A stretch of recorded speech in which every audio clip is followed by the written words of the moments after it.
as we move into this next session. It sounds like it wasn't that I was meant to be in the other one. I was being distracted by the more I had not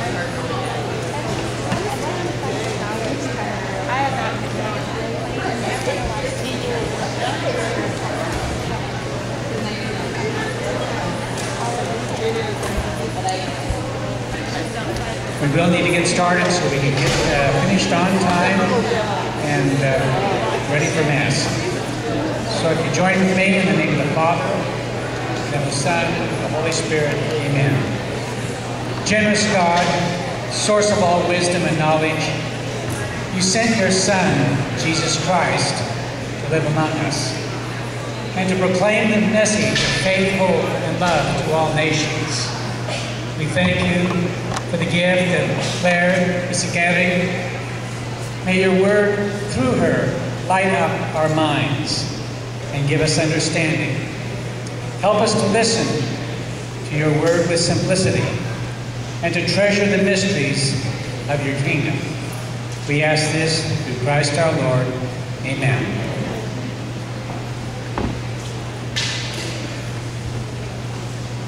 It's my pleasure to introduce Claire Yzaguirre.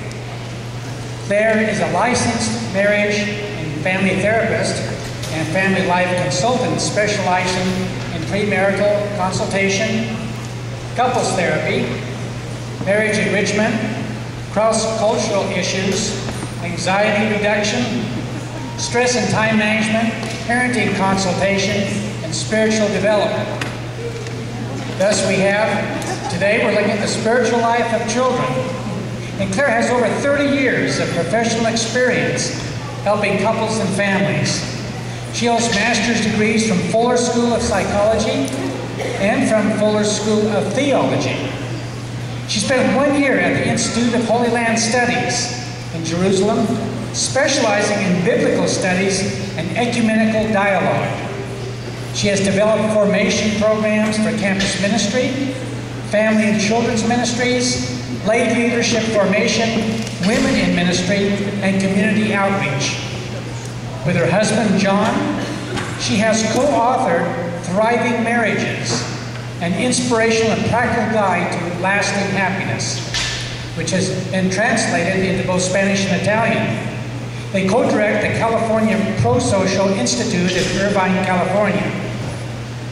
Every year, thousands of people from all over the United States involved in marriage and family life ministries participate in their formation programs. In this workshop, participants will learn about discerning God's presence and gifts in our children, how to promote their moral development, and how to create family unity. Again, my pleasure to welcome Claire Yzaguirre.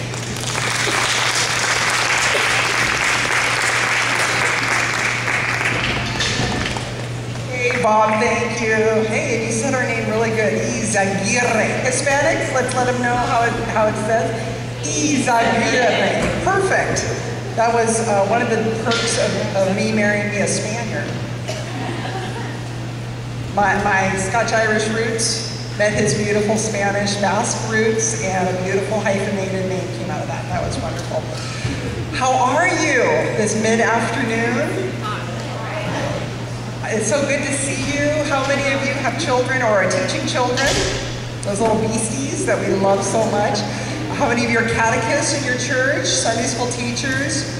How many of you are helping out with friends, kids, and just generally love kids? That's all of us, really. So we welcome you to this very important topic of how do we grow the presence of Jesus in the little people? The spiritual life of children is about moral development, yes, but it's also going to shine a very big light on us as parents. How do we promote the growth of Jesus in these little people that inhabit our lives? They're in our homes, in our neighborhoods, in our classes. And so we also have a Raising Caring Children talk that is very similar to this. So everything you're going to hear from me today is going to be on that Raising Caring Children CD that that you can get at our table back there. So don't kill yourself writing a bazillion notes right now. Just absorb some things, might want to write a few things down, but know that everything will be available to you. So the spiritual life of children is a beautiful, beautiful topic.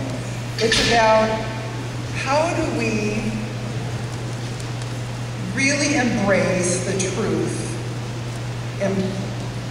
that Jesus is telling us about in these 3 beautiful verses. And I've selected some specific verses that are very beautiful, and you're probably very familiar with it, that John tells us in his letter in 1 John, whoever loves is begotten of God and knows God. And so we want to get really quick at teaching our children how to love God specifically. And I'm going to give you some great tips on how to do that. But everything we want in our children, they first have to see in who? Us. Anything we want to teach our children, they have to first see it in us. That's where we get street cred. That's where the power of role modeling is the most powerful tool in your toolkit that you have. They need to look at us and see the kind of people that they too can become. Doesn't mean we're perfect. It just means that every single day we want to wake up learning how to love God and each other better. Amen? Now, I'm a former American Baptist ordained minister and convert to the Catholic Church. Woohoo! I have a very positive background in my Baptist formation, so if you say amen and you talk back with me, I'm going to feel right at home. So that's going to be kind of cool. And it was a joy for me to join the Catholic Church at a time when it was really cool to study the Bible in small groups. Isn't that wonderful? So I hope all of us are learning about scriptures and learning how not just to know scriptures, but how to live scriptures. So this first one begins to tell us that it's about loving God and loving each other. The second scripture, Jesus says, remember he says, let the little children come to me. Let's cherish these little people. Let's not dismiss them. Let's not try to dominate them. Let's not ignore them. Let's bring them to Jesus in our love. Thirdly, it's beautiful where Jesus says in Matthew, I praise you, Father. This is where he kind of breaks into the spontaneous prayer, and he says, I praise you, Father, for what you have hidden from the learned, the big people, and the clever ones, you have revealed to the merest children. And so with that, we are given an encouragement to stay tight with the little people, because they will teach us some very important lessons. So who is our preeminent teacher? Jesus.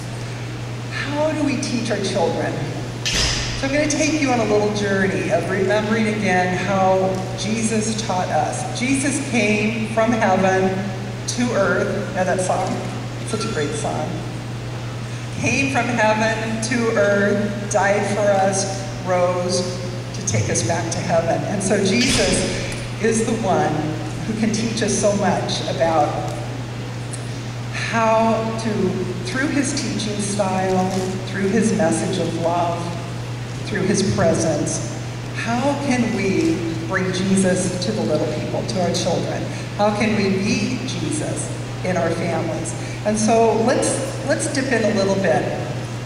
Since there is only one teacher, Jesus, let's look at his teaching style, his message, and his presence. Very powerful. His teaching style was beautiful. He taught with his example. Everything he wanted from us, he first taught. In fact, at the very end, when he's getting ready to die for us and he's at the Last Supper, he said a lot of things at the Last Supper, but a very powerful thing at the Last Supper is he turns to his disciples and he says, this is the greatest commandment. And we know what the greatest commandment is, love the Lord your God, and love your neighbor as yourself. But then he said, but I have a commandment. My commandment, it's the only one he called his, my commandment is this, that you, repeat after me, that you love one another as I have loved you. That's what he wanted, more than anything. He's getting ready to go and die for us, and he says, I want you to love one another. Now, he could have said, remember, folks, I want you to love me as I love you. But what did he say? He says, I want you to love one another. That's the priority. Where two or more are gathered in my name, meaning according to my will, meaning do my will, meaning love one another. What else?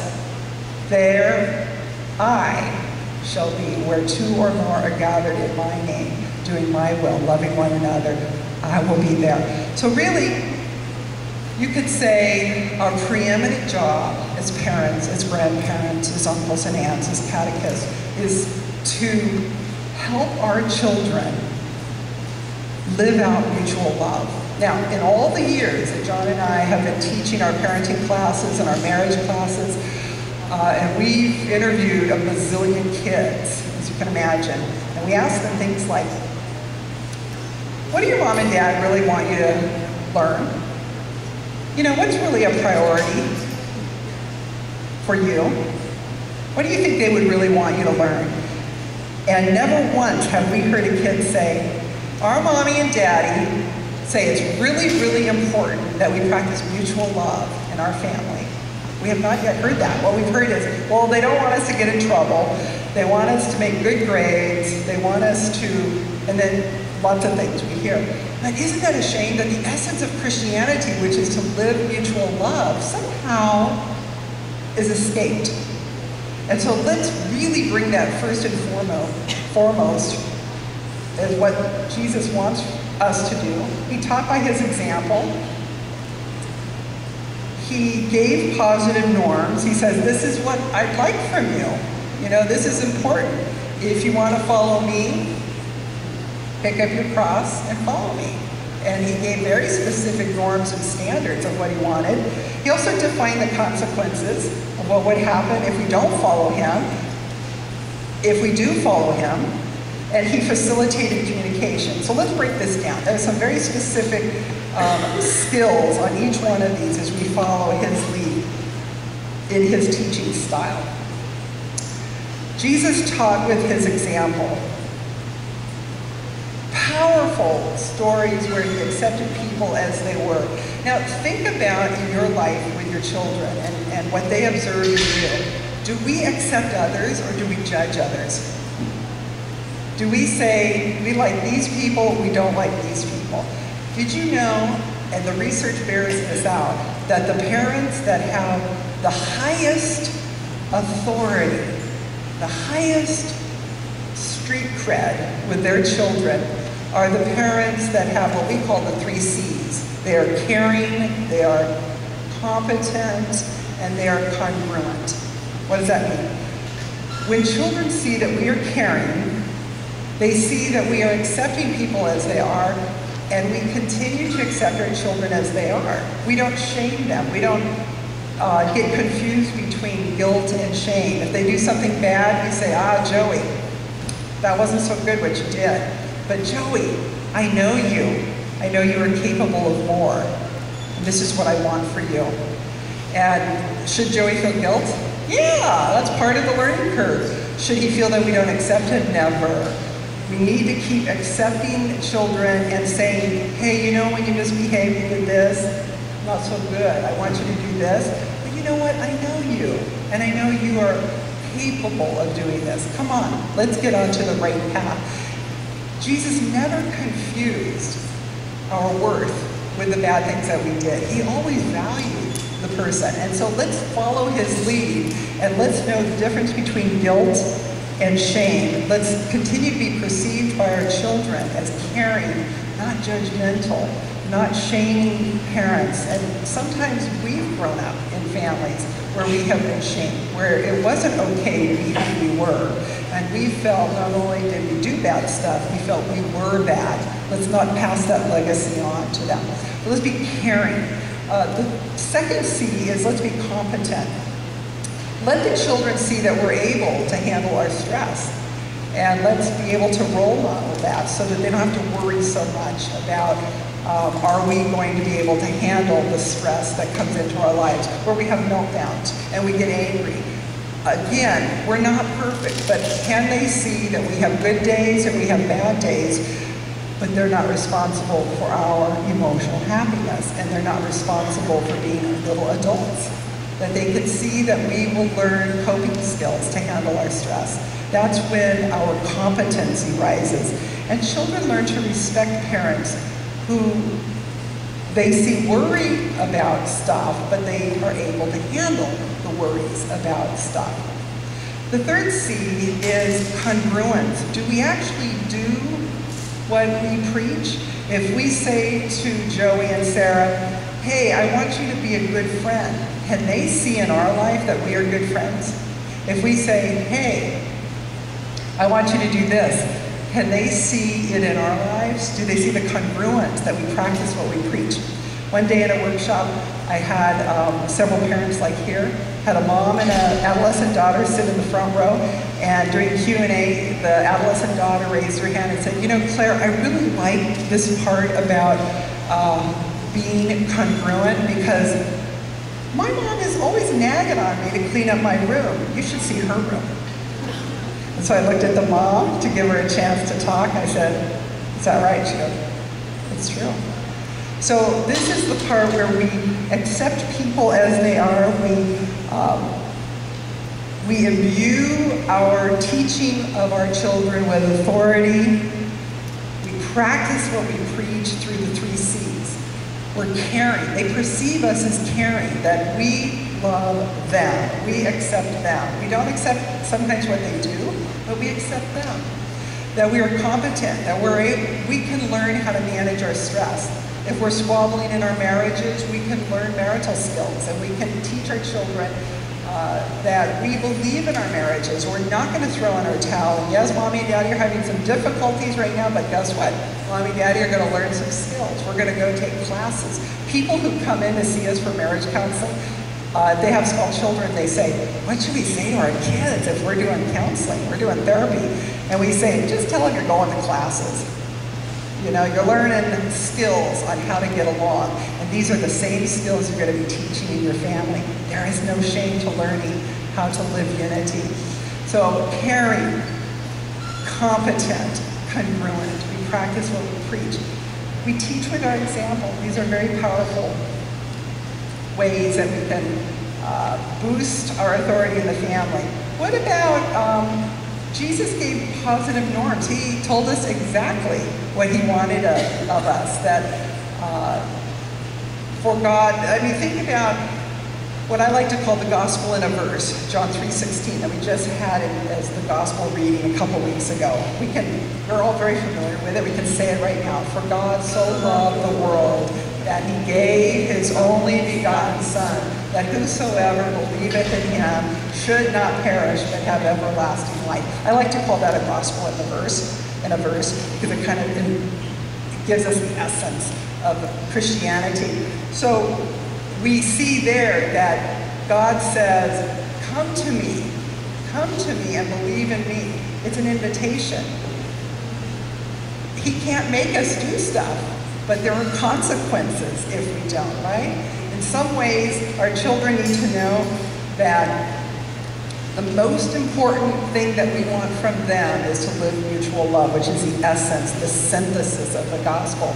And so we're going to be teaching them all kinds of skills, how to be kind, how to share, how to resolve their conflicts in a win-win, not by hitting each other, not by yelling at each other. We're going to teach them how to assume responsibility and help out in the family and use initiative without being asked. We want to promote caring children, not just independent problem solvers. We want children to be good at interactional skills. So there's a whole bunch of skills. When we talk about mutual love and living gospel values, there's a lot of very important skills. And they're going to be able to see that of all those skills, the most important skills are those that promote mutual love. So we don't get all caught up in hygiene, brush your teeth, okay, those are fine. But in my opinion, the most important areas that we need to be focusing on are those areas that promote interactional skills of caring and being sensitive to the needs of others, and to be promoting mutual love. So mutual love is the synthesis of the gospel. Mutuality is a way of life. Unity is the motivation and goal of every action. Our children need to see in us that we love God, that we like Jesus. We like to love other people. We like to serve Jesus. They need to actually see the joy in us. They need to be motivated. There was a time when our son was getting ready to go into the 7th grade junior high program at our parish. And we had a junior high program and a youth program. And I knew I was going to become very involved because in my background, one of my greatest joys as a young, growing Christian was having a vibrant youth group. How many of you work in youth groups? Are thinking about it? Fantastic. So he and I were talking, and he says, I don't know about this youth group. Why do I have to go?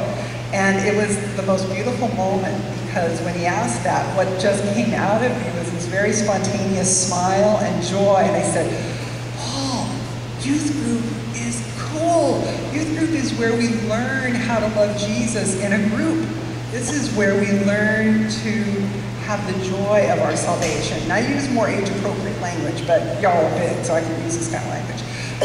How to really learn how to love Jesus in each person, and how to do that as a group, and how to learn our faith. Yes, we'll be learning some particulars and some things, but what we're really learning to do is to be the gospel to a hungry world. And youth group is a wonderful opportunity to learn how to do that. And he kind of, I don't know how much he understood of what I was saying, but what he got was my joy. And he goes, okay, let's do it. So what began was a journey, of growing, as you know, with your children, growing our children to prioritize unity, but make it a motivation. So if things don't go so well between people, you teach them how to restore unity. It's the goal of every action, how to have unity. What happens though when they misbehave, when they don't do what we want them to do? Jesus in his way was always defining the consequences. It was an invitation to all the listeners to follow him. But sometimes with our children, they do misbehave. And so on an adult level, we begin to understand the value of growing in our faith. We know that when we follow God's will in our lives and we learn the skills that we need to learn to role model to our children, and we become deeper followers of Jesus, he says to us, the 100-fold and eternal life for my followers. Mark 10:30, the last judgment. Remember the last judgment? Where in the final days we are gathered together and he separates the sheep from the goats. And he says, the sheep are the people who followed my will, who loved me and each person and did my will. To the lonely, helping them. To the hungry, feeding them. To those who were naked, clothing them. To those who were ill, visiting them. To those who were in jail, to visiting them. So there's this whole list of what does it mean to be a follower of Jesus. He talks about the parable of the talents. We know the parable of the talents. How are we to be a good steward of all that God has given us? So with our children, knowing this and living this, we have to be able to communicate to our children, hey, you know what? On the really important stuff, the things that are about the values of the gospel that we believe in our family, how to be honest, how to be caring, how to be sensitive, how to be responsible, on those things, there are consequences. I'm going to invite you to do the good thing, but what happens when our children misbehave? Well, we need to keep our cool. We need to say to them, this is what I want you to do, and if you don't do it, and make it very clear. Sometimes we create the conflict because we're in one room and they're in another room playing the videos, and we don't have eye contact with them. We're not making very brief positive sentences. We're just kind of telling them generic stuff that they may or may not hear. So it's very important that we have good eye contact, that we're in the same room with them, that we wait until they're done with a particular activity that is taking their attention. It's not going to kill us if we wait 5 minutes till they're done with that thing that's taking their attention. That we wait for a very specific moment to tell them the very important thing that we want them to do, and to say, hey Joey, I want you to get your homework done before dinner. It's pretty basic, pretty clear. What if Joey says, I don't want to do it, I want to play my video? Say, okay Joey, if you don't do your homework by dinner time, then you will lose 15 minutes of your favorite program. Now, I highly recommend that when you are taking away a privilege, that you use time. Don't take away stuff, because after a while, you're going to run out of objects. And they could say, tough. But if you take away little bits of time for very important things that they value, they'll get the message. But you have to keep your cool. It's very important that it doesn't become about you. Because if you blow up, and you yell at them, then they're going to be mad at you. It's no longer them looking at their behavior and what you want. They're going to be worried about you. What's mom going to do? What's dad going to do? And so keep your cool. Learn the stress management that you need to do to hang in there, because it's very important that you work it through with your child to the important value that you want them to do, because that's how they embody it. And after, so Joey says, well, I don't want to do it. Say, okay, you've lost 15 minutes of your favorite program. And guess what, Joey? You still have to do it.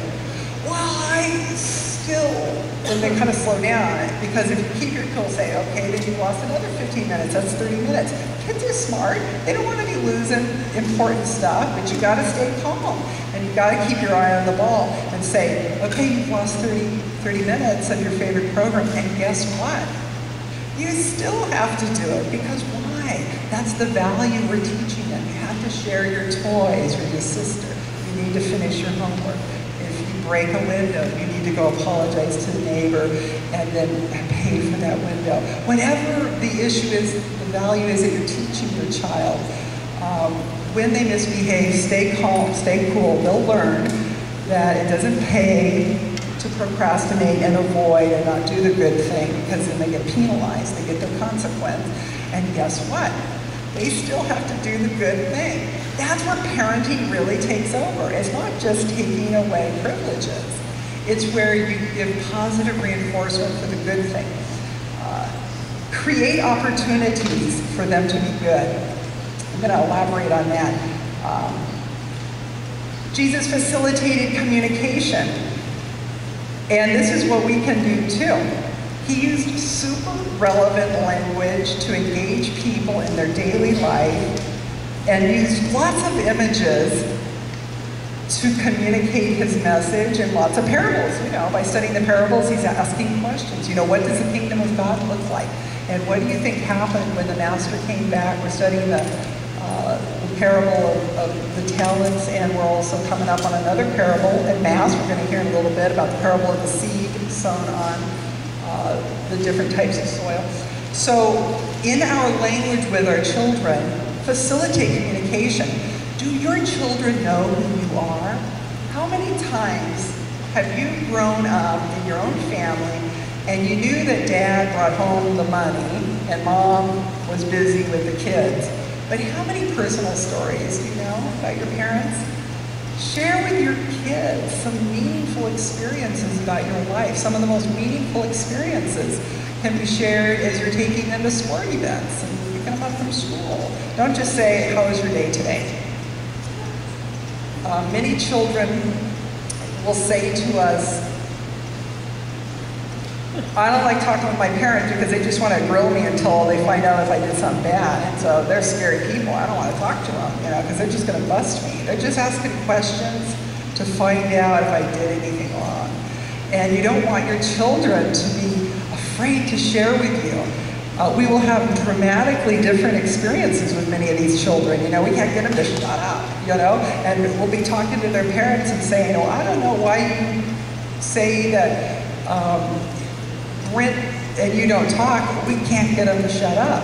Why? Because they feel safe so often with us. They know that we really care about them. So a lot of our parenting classes are about teaching parents how to value their children and not judge them, and how to elicit dialogue from the children because they're very interested in them.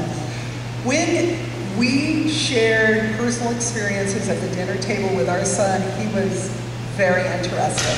The moment we started telling him what to do, he got ADD. He was out of the room.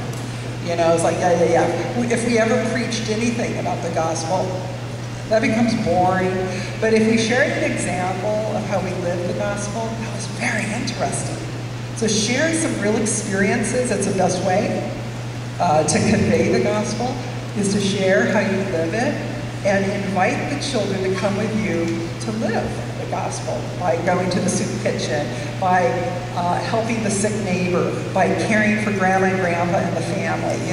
You come up with lots and lots of opportunities where you can teach your children through word and deed how to love others. And tell them personal stories.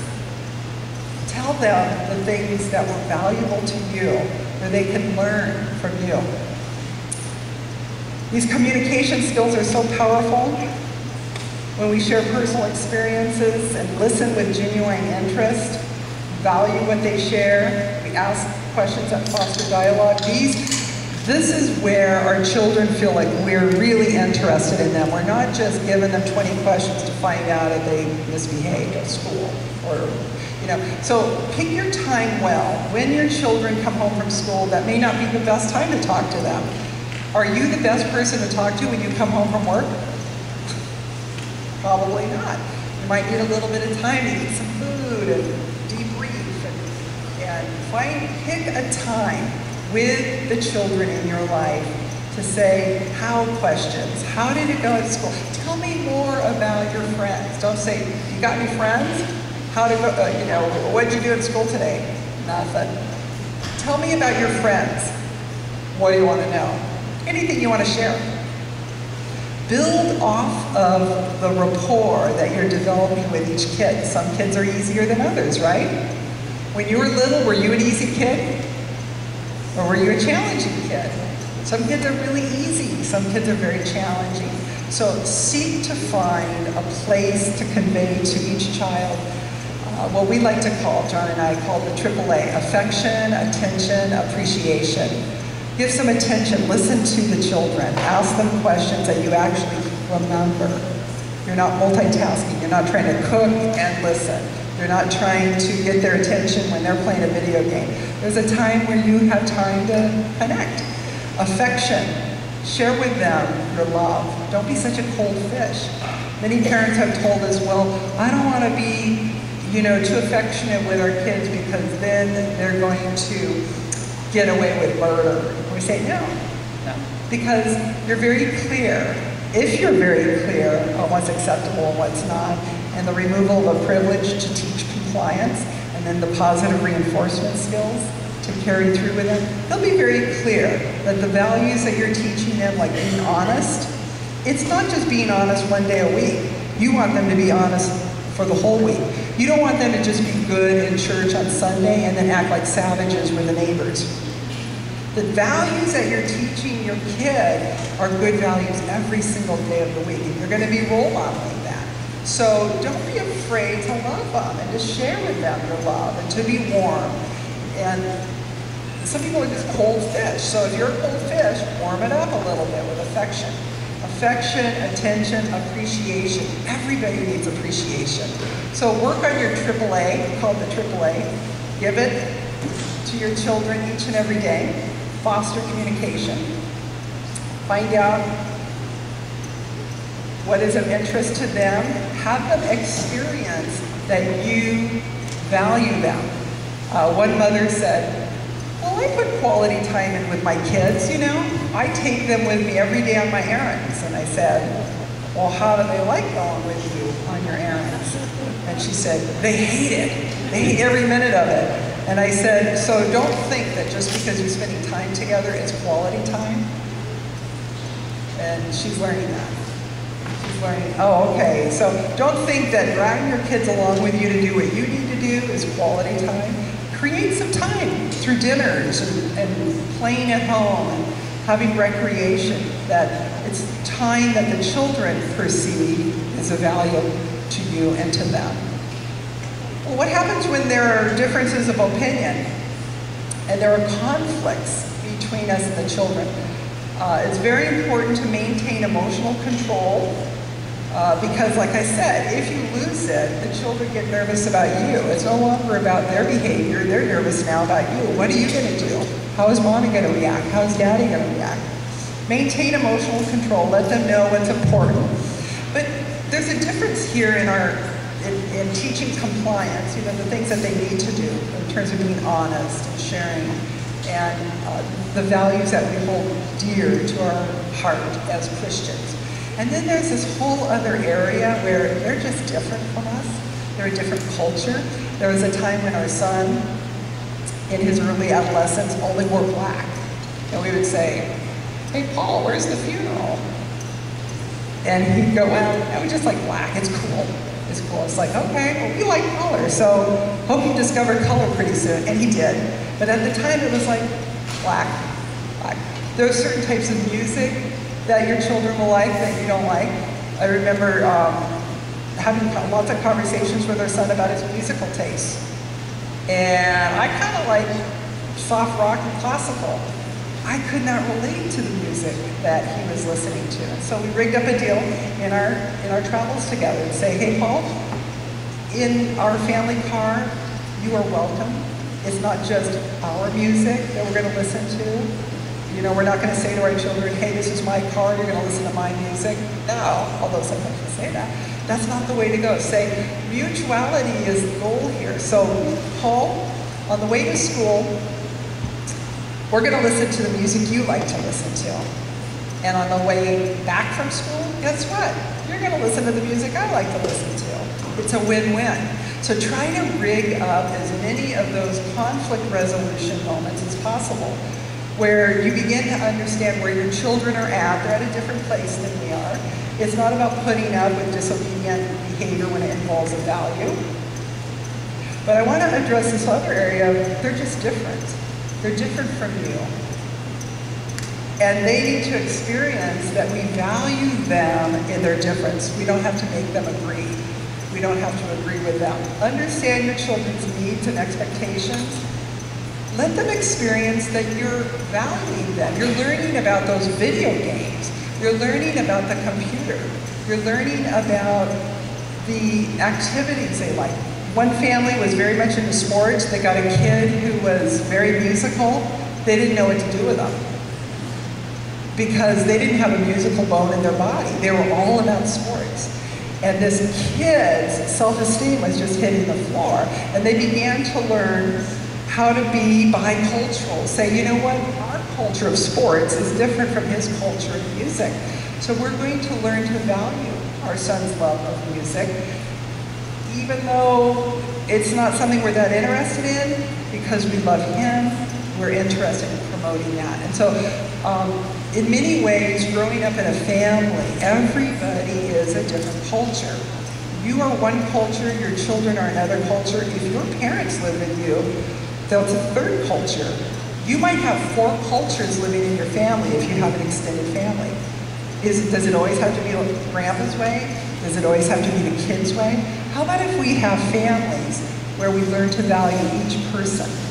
So we allow our children to listen to grandpa's war stories and learn about stuff. And the children begin to value their elders in those stories, and vice versa. The older people begin to learn about these young people and not just write them off. It's very powerful when we see that happening in families. People listening to each other across the age groups. We call that becoming bicultural, where you integrate and appreciate the actions that one culture finds valuable in your own. In other words, you learn to listen to different kinds of music. You learn to eat different kinds of food. You learn to appreciate different types of clothing. You learn 2 styles of being. We're not talking about violating important values. You get the difference? Because on the values of loving one another, we hold firm and we practice what we preach. And if they hit each other and they don't share their stuff and they lie and they misbehave, we hold them accountable. But in this other area of their differences, we begin to embrace their differences. This is a very delicate and beautiful part of family life and working with our children. So we solve these problems. The spiritual development of children grows every time you give them an opportunity to help somebody in need. Every time you say, hey, the Schmid's next door, Mrs. Schmid is sick.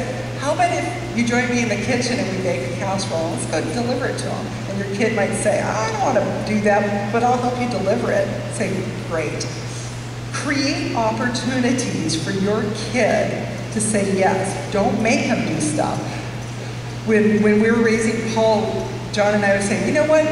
Let's give him opportunities when he's little bitty all the way up to when he leaves and goes to college, like he's off in his world now. Young man off to graduate school. And there were lots of opportunities where we would come in and say, hey Paul, I know you're very busy, we're busy, we've got a lot of things we have to do today, but there's a project in the garage that I really want to get to, and I'd really appreciate 30 minutes of your time. You don't have to, but would you lend me a hand? Now there's a 50-50% chance he's going to say yes or no, right? If he says, no, I'm too busy, say, no problem, because it was an invitation, it was an opportunity. If he said yes, lots of positive reinforcement. And by the time our son was 15, John and I would kind of joke and say, hey, what's the percentage that Paul will say yes when we ask him for help to do something? And we said, it's up in the 90s now.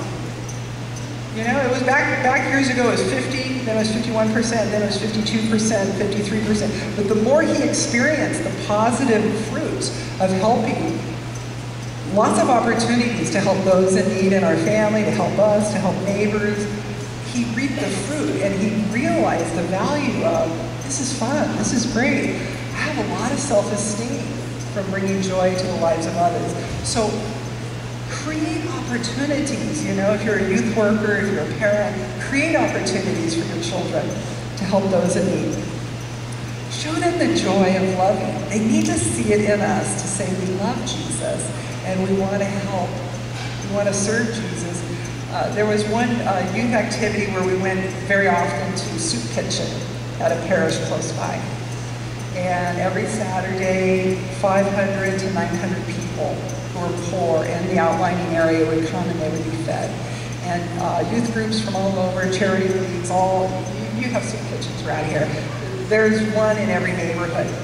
And so I would often bring Paul and his friends, and we would, you know, bring our jugs of milk, and then we would help and volunteer in the kitchen. And at a certain point, after they had, you know, cut up the jalapenos for the jalapeno sauce and prepared the tacos, whatever the food items were, I would gather them and say, okay, we've just served Jesus by doing these wonderful things. Now let's go meet Jesus. And they'd go, huh? And I'd say, you know all the people who are eating the food out in the parking lot? Jesus is in each one. Let's go meet them. Let's go say hi. Some kids didn't feel real comfortable doing that, but what they could do is help over here at the table with the little kids and help them with the crayons and the artwork. Other kids who are maybe a little bit more extrovert were able to come with us leaders and go actually greet some of these characters hanging out in the parking lot, some very interesting characters. Some were mentally ill, you know, some were homeless, some were missing teeth, some weren't fully clothed, all kinds of people. And then afterwards, we'd go out for hamburgers and have lunch together. We would debrief that experience and we'd say, how was that for you? And are we aware of serving others? And not just serving others for Jesus, we are loving Jesus, because Jesus says, even as you have done, let's say it all together, even as you have done unto the least of these, Jesus says, I will consider it done unto me. So those kids will remember that experience for the rest of their life. Or I said, that's what it means. You know that verse we were kind of studying about this week? That's what it means, that we go and we love others, because not only is Jesus proud of us when we do that, but it's a way we love Jesus, because he made each of these people. So find your own words, depending on the age of your kids. But get some smiles in there. You know, be what Pope Francis says, joyful missionary disciples. Don't be walking around like you're going to a funeral. You know, that you just got to do this stuff because it's obligation and it's stuff you're supposed to do. Deepen your own spiritual walk so that there's a joy in you together with others. The joy of loving. And teach them the art of Christian loving. And this is a very beautiful essence of Jesus' message. Jesus had a message. And so I'm going to give you 4 skills on how to be the gospel, but also share the gospel. Jesus' core message, what we call the art of Christian loving, involved loving everybody, being the first to love, loving concretely, and seeking mutual love. Let's break it down. What does that mean? So, loving everybody. Well, guess what? Jesus is in each person. So we begin to teach our children, God doesn't play favorites. Sometimes we play favorites, but we need to learn to love everyone. We're not so good some days. Some days we totally forget about certain people. We're very self-absorbed. Other days we're kind of rude to people. Other days maybe we're a little prejudiced and might crack offensive jokes about certain ethnic groups. Or if you're a man against women, or if you're a woman against men. All kinds of little sayings. We begin to say, no more. We are going to love everybody, and we're not going to exclude anybody.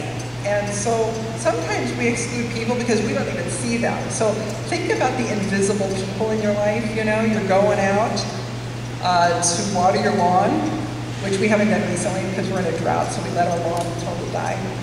We're digging it out. We're going to do something with succulents. But anyway, if you're out watering the lawn or doing gardening, and suddenly your mail person comes by to deliver the mail, and there's an opportunity there. Do you say, hey, how you doing? Or is it just an invisible person in your life? One day I went into the grocery store, and the apple guy was there, the produce guy was there, and I was very mindful of this particular part of the gospel, the art of Christian loving. And I was really being very intentional that week about loving each person who came across my path. So I went in and I said hi to the apple guy. Then I wove my way around to the meat counter and I said hi to the meat guy. Then I went around to the cereal aisle and there was a gal working there who was stocking the shelves and I said hi to the cereal gal. And then I went to the checker and I gave a little smile to the checker. And in that moment, something about my attitude and my openness allowed her, as she was checking those things, to share something personal. And so we began to have a little personal conversation. The lady behind me who's putting her stuff on the conveyor belt is kind of cocking her ear in. And as I'm leaving, she had finished her purchases. She chased me out into the parking lot and she said, I just have to tell you that what a gift your friendliness was and how you were able to love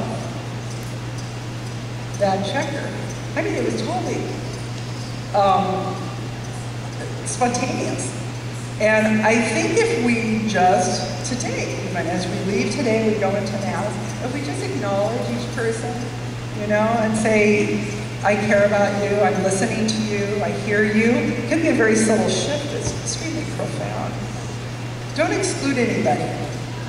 And there's a particular group of people, you know, I talk about the invisible people, but there's a particular group of people called our enemies, you know, people that drive you nuts. In your family, you might even be married to one. There might be small little people that you created their faces. The opportunity to love the people who drive you nuts in your family by forgiving them is a powerful way to access the art of Christian loving, this essential skill of living the gospel. So practice more mercy for the people that are very difficult to you. Sooner or later, the person you love the deepest is going to offend you. How able are we to forgive them? We need to get our forgiveness skills on, our reconciliation skills. So don't forget about the enemies. Be the first one to love. Why are we so slow? Well, maybe because we're self-absorbed, maybe because we think I ain't gonna be friendly to you until you're friendly to me. Let's teach our children initiative and loving. Every time our children help without being asked, positive reinforcement. That's a skill we need to develop with our children. Because what's happening in our culture is the antisocial ones, yes, but more the asocial ones. The people who just don't give a rip about anybody else. We don't want our children to be like that. We want our children to be caring, to be sensitive to the needs of others. So guess what? Our formation program in our homes have to be, hey, let's help that person. What's their need? Can you see their need? What do you think they need? We're practicing empathy 101 each time we're teaching our children to discern the need, to understand how they want to be loved, and to then do it. John and I just did a marriage talk. How many of you were in that marriage talk? We were talking, many of you, I recognize you, we're talking about empathy in our marriages, you know, the ability to make each other happy, to say, honey, what do you need? And then being able to do it. With our children, they need to learn empathy, how to sense the need of another person and to do something about it, initiative and loving. That we do it freely and joyfully. That we're planting seeds of reciprocity, lots of opportunities to help somebody, and in some cases to love to the end. There's special opportunities in our families with our aging parents. How many of you have aging parents? Where we need to be teaching our children that sometimes we need to be really patient with grandma and grandpa because they don't move so good. And they don't talk so fast. And sometimes they forget stuff. If we have anybody in the family who's mentally or physically impaired, that's becoming me on any particular day. If you didn't rest very good the night before, you know, or if you got a migraine, you know, that, you know what, there's a lot of opportunities to love somebody to the end. Let's grow it out a little bit, become a little more patient, follow up on somebody. If your kid's friend is having a problem in their home life, that we begin to help our kids show some care to this. You know, in many of our marriage talks, we talk about husbands and wives greeting each other joyfully, and that sets a beautiful tone in